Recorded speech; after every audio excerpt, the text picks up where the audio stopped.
Is féidir an sprí go Joe bheith agat le Péinteáil Aghaidheanna, is féidir bheith de anmhí I do character dríochta nó rud bit is mian leat.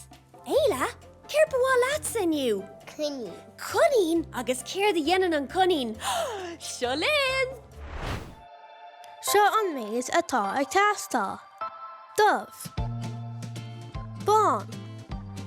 Báidearg. Scóba.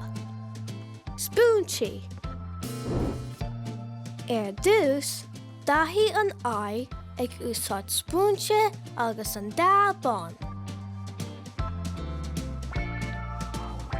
An sin, tar an clúsa an choinín ag úsáid scób agus an dá bándarg. Ina dhé sin, tar an srún agus béal an choinín. Deire, tar an ribí agus butí an choinín le scób agus an dá dubh.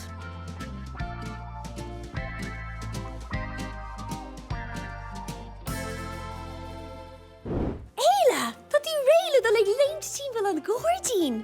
Céir de ceapan tú? Is brala Buan tríal as sa bháile, tá sé bra éasca agus spríúil.